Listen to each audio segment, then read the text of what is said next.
María Ávila Bravo Villasante y Eva Palomo Cermeño.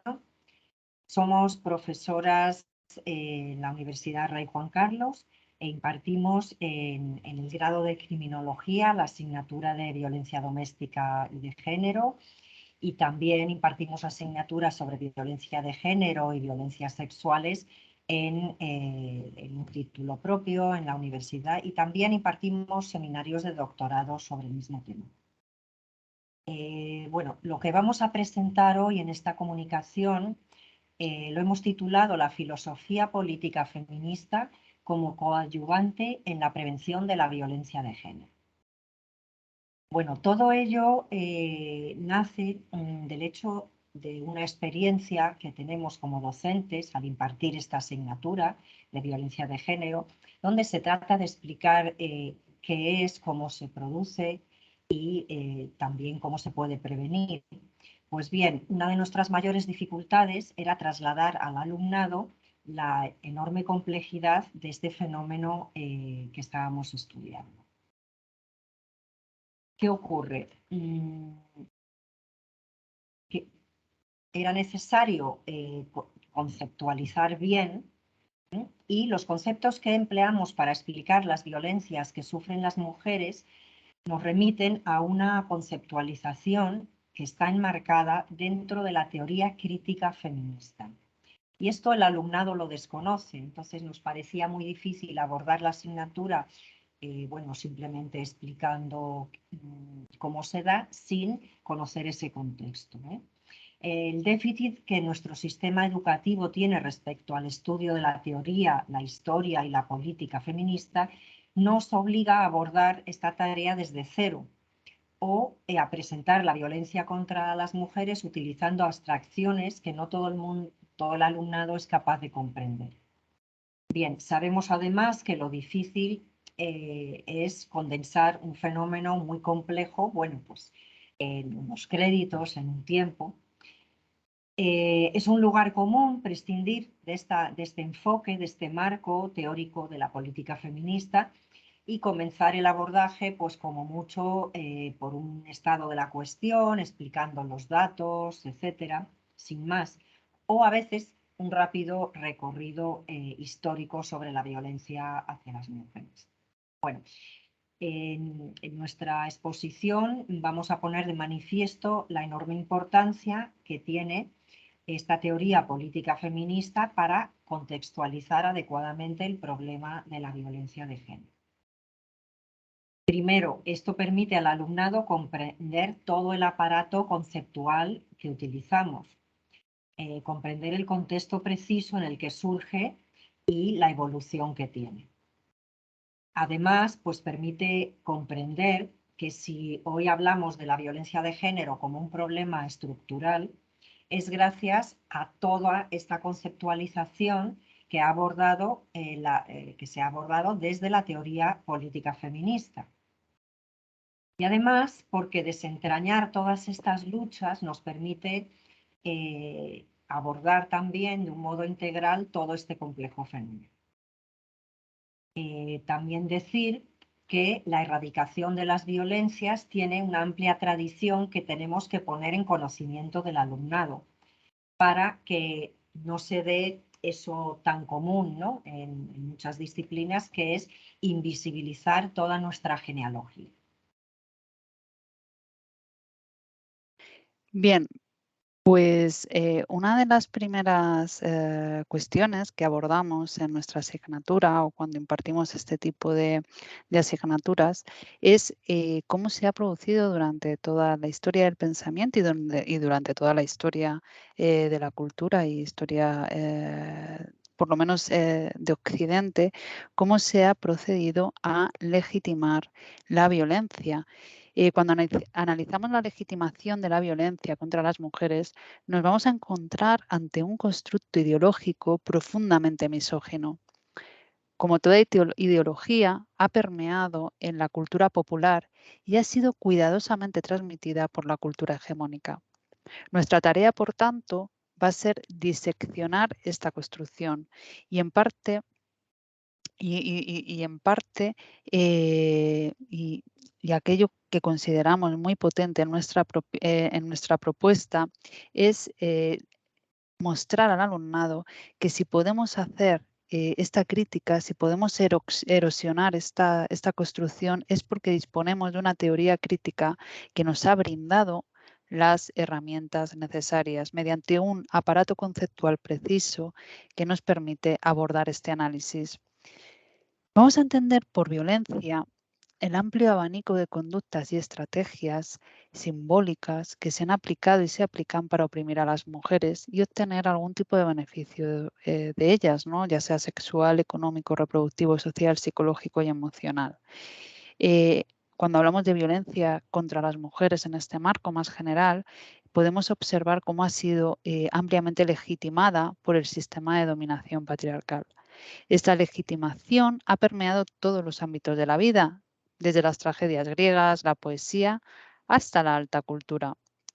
Bien es sabido, la vinculación de las mujeres al mal, ¿no? Es una constante en toda la tragedia griega. En la Odisea podemos ver un escaparate de mujeres perversas, seductoras y ligadas al mundo de los muertos. Circe, Calipso, las propias sirenas. La guerra de Troya, por ejemplo, causada por Helena, si bien se oculta la otra mitad de la historia, ¿no? Que Helena no está allí porque ella quiera. Los mitos se adaptan a los cambios en el contexto ético, político y social. La mitología griega, por ejemplo, está repleta de violencia en general, pero en el caso de las mujeres resulta particularmente inquietante. La violación y el castigo de la víctima va a ser un tema recurrente y además la culpa va a recaer sobre ellas de manera sistemática. Zeus podemos considerarle, sin rasgarnos mucho las vestiduras, como el primer violador en serie documentado. Y también podemos hacer ese inciso, ¿no? Ampliamente conocido de la importancia de los términos, ¿no? Es crucial. ¿Por qué? Porque todas esas violaciones, la de Leda, Europa, Rea, Danae,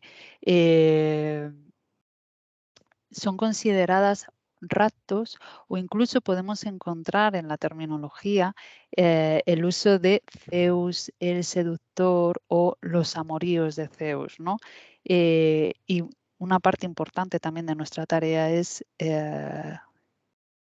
concederle la importancia a los términos y hablar de violencia sexual en lugar de eufemismos que ocultan la realidad. Si avanzamos en el tiempo, también vamos a encontrar testimonios de la violencia cotidiana, ¿no? De esa violencia cotidiana que sufren las mujeres. En concreto, bueno, tenemos en la filosofía medieval Agustín de Hipona, cómo expone la vida de su madre, Santa Mónica, y los consejos que ella daba a las mujeres que sufrían violencia.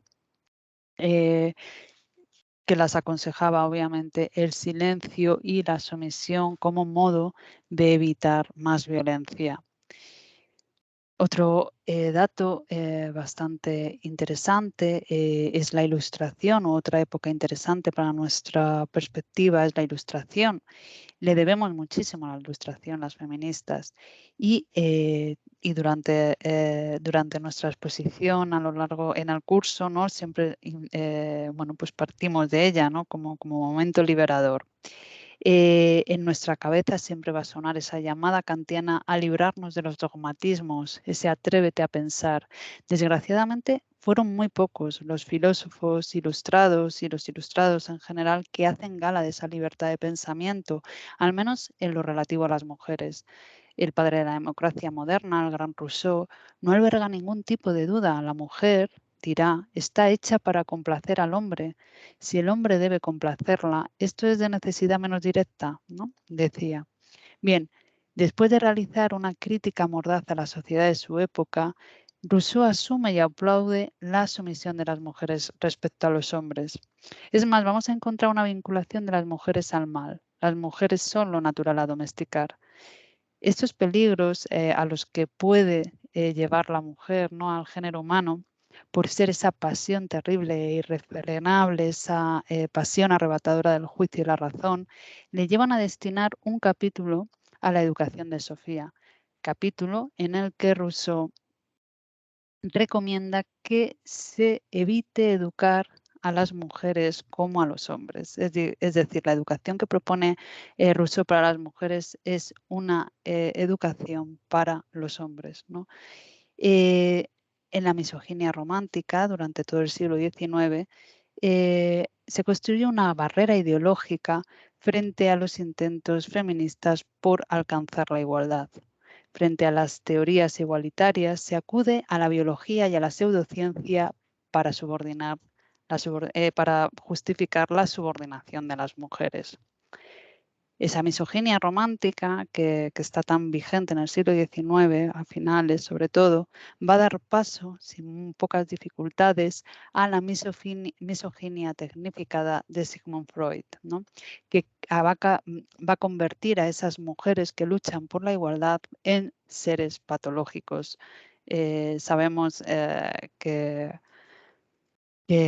bueno, pues no era muy partidario del feminismo Sigmund Freud, y toda esa teoría que él construye ha estado vigente hasta, bueno, pues ha formado una explicación bastante consistente de lo que era la identidad femenina, ¿no?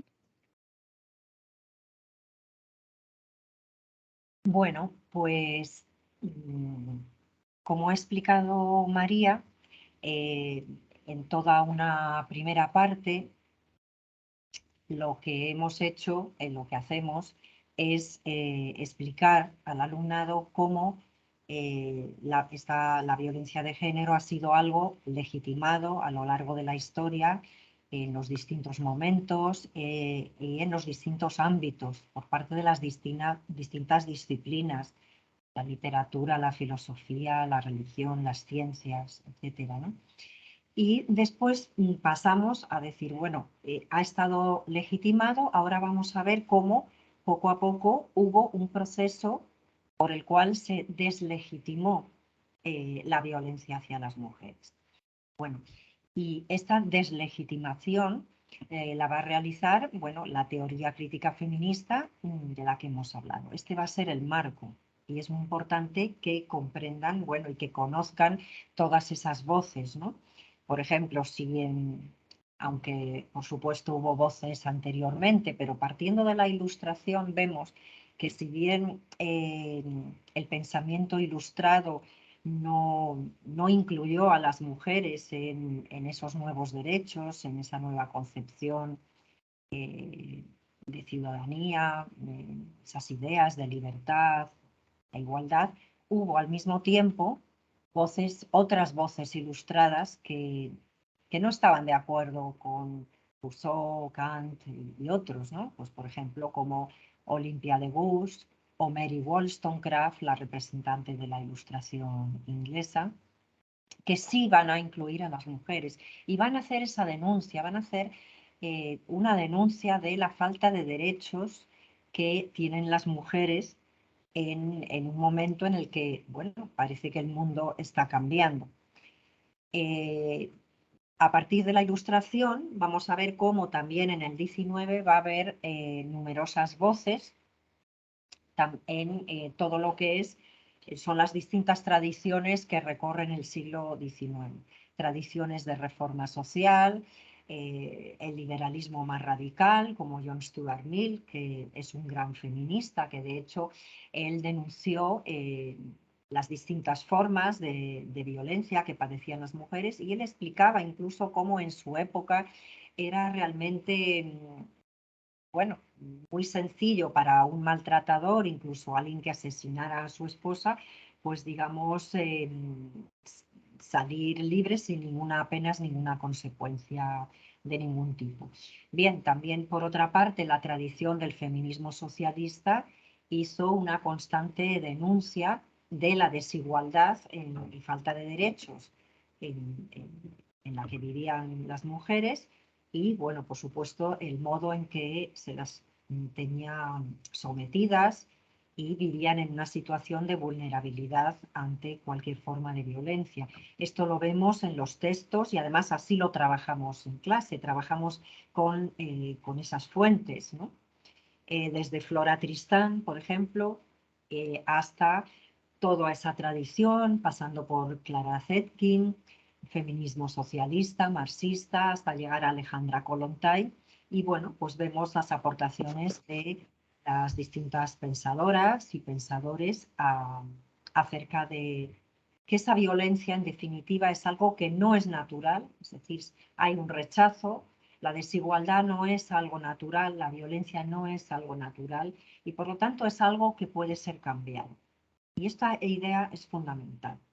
Esto va a recorrer, como decíamos, el siglo XIX y va a llegar hasta el XX, donde probablemente sea ya Simone de Beauvoir quien va a dar un impulso nuevamente a la crítica feminista a las distintas formas de desigualdad. Bien, la segunda parte la segunda parte de nuestro marco la construimos con las aportaciones del feminismo radical, ¿no?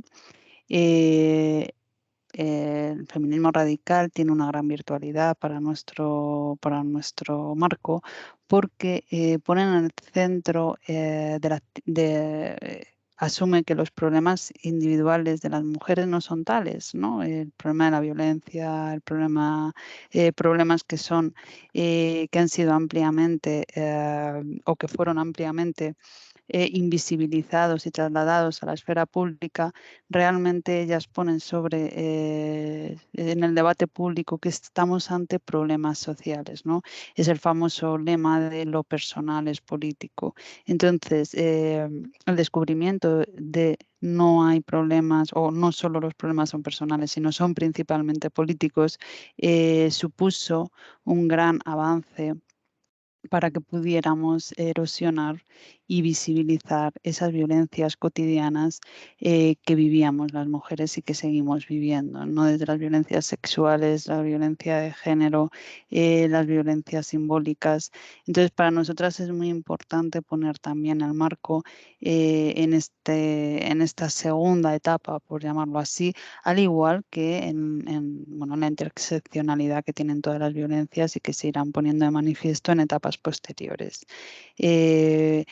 En este sentido, consideramos que la violencia de género y la violencia contra las mujeres no puede ser comprendida sin tener en cuenta todo este amplio marco conceptual, sobre todo, pero también teórico, ¿no? O sea, un marco teórico, conceptual, político y social, ¿no? Intentar explicar la violencia sin tener en cuenta todos estos ejes nos parece que es pedirle al alumnado casi un acto de fe, ¿no? Porque al final estamos trabajando con conceptos que no tienen por qué conocer, ¿no? Y es importante que hagamos ese recorrido conceptual junto a ellas y ellos. Si no contáramos todo esto, si no hiciéramos este marco, despolitizaríamos totalmente lo que es la violencia contra las mujeres, ¿no? Y realmente es bastante difícil de comprender. Creemos que además solo desde este ejercicio de deslegitimación, a partir de una genealogía, conociendo los referentes, la teoría política que hay de base, ¿no?, se puede construir una mirada interdisciplinar de la violencia de género, que es algo fundamental, una mirada feminista que tenga cabida de un modo transversal en todas las disciplinas que están implicadas.